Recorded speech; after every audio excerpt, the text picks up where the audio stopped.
Hi friends, welcome to ஒரு channel butterfly. இன்றைக்கி நம்ம சேனலில் ஒரு சூப்பரான கிச்சன் வீடியோ தாங்க பார்க்க போகிறோம். என்னென்னா கருவேப்பிலை தக்காளி சட்னி, ஆனியன் தோசை பார்க்க போகிறோம்.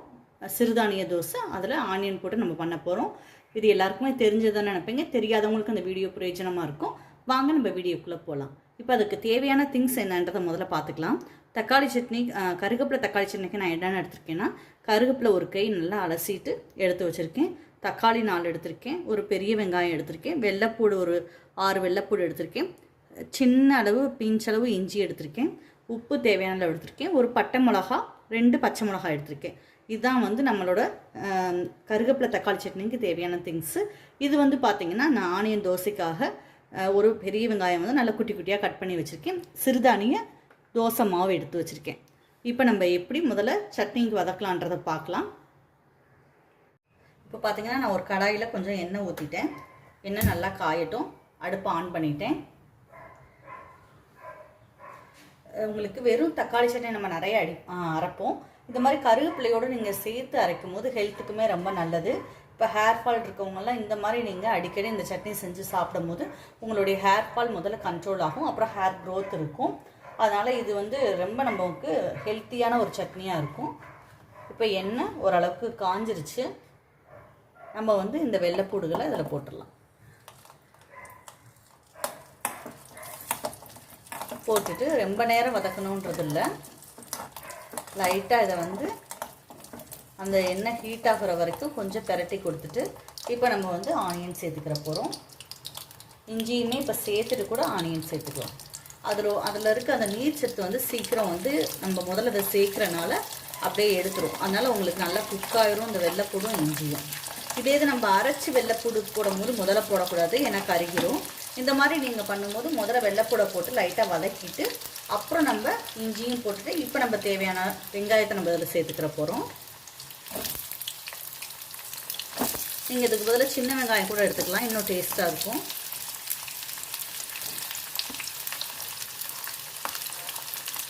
இப்போ வெங்காயத்தை நல்லா வதக்கிடலாம்.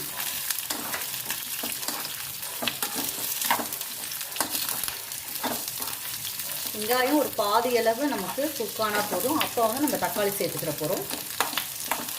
இப்போ அதுக்கு முன்னாடி நம்ம ஒரு பச்சை மிளகா, 2 பச்சை மிளகா, ஒரு பட்டை மிளகா சேர்த்துக்கிற போகிறோம்.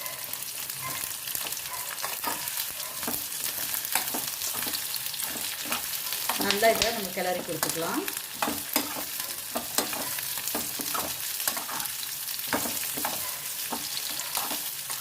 இந்த மாதிரி நல்லா வதங்கிட்டுருக்கு.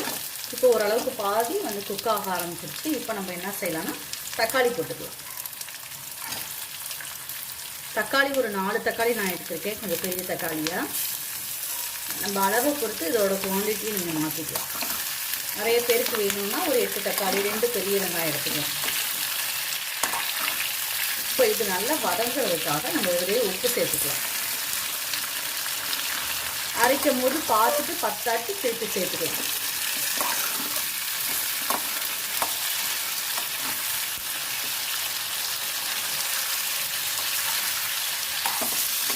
நல்லா இது வதங்கட்டும்.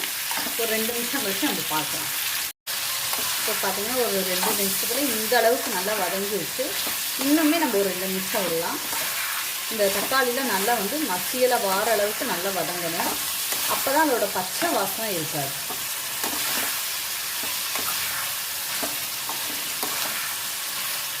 இந்த கருவேப்பிலை தக்காளி சட்னி ரொம்ப சூப்பராக இருக்கும். நல்லா உங்களுக்கு வதக்கிட்டு நீங்கள் அரைச்சி வச்சிட்டிங்கன்னா இதில் கொஞ்சம் மட்டும் புளி சேர்த்துட்டோம்னா ஒரு 2 நாள் வரைக்கும் இது கெடாமல் இருக்கும்.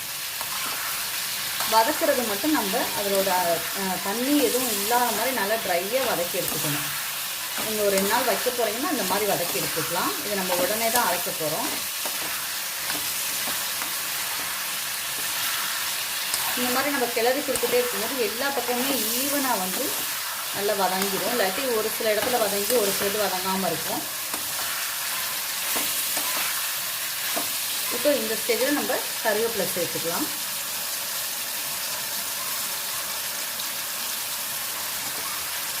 இதோட வாசனையும் உங்களுக்கு சூப்பராக இருக்கும். இன்னொன்று கருவேப்பிலை நிறைய அயன் சத்து இருக்குது. அதனால் ஹெல்த்துக்கு ரொம்ப நல்லது. அதனால் அடிக்கடி கருவேப்பிலையை நம்ம இப்போ குட்டீஸ்லாம் பார்த்தீங்கன்னா நம்ம தாளிக்கும் போது கருவேப்பிலை போடுறோம்னா அதை எடுத்து வச்சுருவாங்க. இந்த மாதிரி நீங்கள் செஞ்சு கொடுக்கும்போது அவங்க சாப்பிட்ருவாங்க.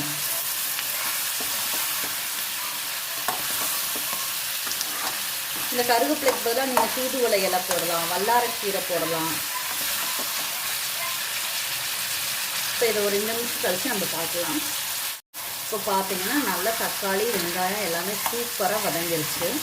இந்த தோலெல்லாம் பார்த்தீங்கன்னா நல்லா உங்களுக்கு சுருங்கிருச்சு. அதோட பச்சை வாசனை எல்லாமே போயிட்டு அதில் இருக்க ஜூஸ் எல்லாம் வந்து வெளியேற ஆரம்பிச்சிருச்சு. இப்போ நம்ம அடுப்பு ஆஃப் பண்ணிடலாம். ஆஃப் பண்ணிவிட்டு ஒரு 5 நிமிஷம் நம்ம வந்து இதை வந்து நல்லா கிளறி கொடுத்துக்கலாம். இதை நான் வந்து உங்களுக்கு அரைச்சிட்டு காட்டுறேன். இப்போ பார்த்தீங்கன்னா நமக்கு கருவேப்பிலை தக்காளி சட்னி சூப்பராக ரெடி ஆயிடுச்சு. டேஸ்ட்டு செம்மையாக இருக்குது. இப்போ நம்ம தோசை ஊற்றிக்கலாம். அடுப்பில் வந்து ஒரு தோசை கடாய் வந்து வச்சுட்டு வந்து இரும்பு தோசை சட்டி தான் வச்சுருக்கேன். வச்சுட்டு நல்லா உங்களுக்கு கொஞ்சம் ஹீட்டாக விட்டுருவோம்.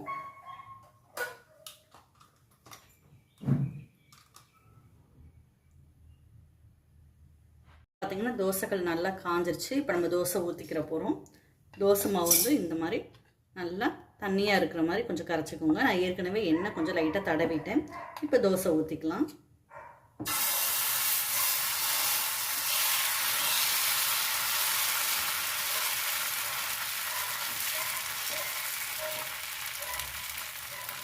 இந்த மாதிரி மெல்லிசாக ஊற்றிக்கோங்க.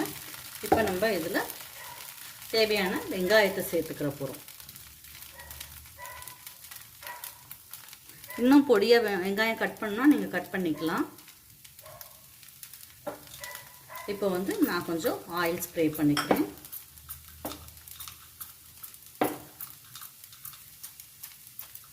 இந்த மாதிரி ஆயில் ஸ்ப்ரேயர் வாங்கிக்கோங்க. தோசைக்கு ரொம்ப யூஸ்ஃபுல்லாக இருக்கும்.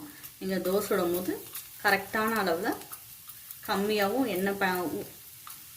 எண்ணெய் பயன்படுத்திக்கிறதுக்கு இது ரொம்ப யூஸ்ஃபுல்லாக இருக்கும்.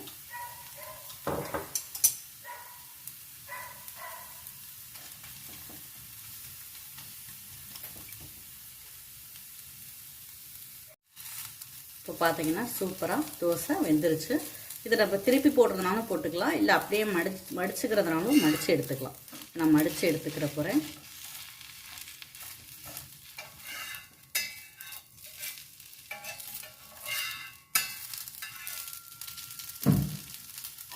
அவ்வளோதாங்க, ஆனியன் தோசை ரெடி ஆயிடுச்சு. இப்போ வாங்க நம்ம சட்னியோட சாப்பிட்லாம்.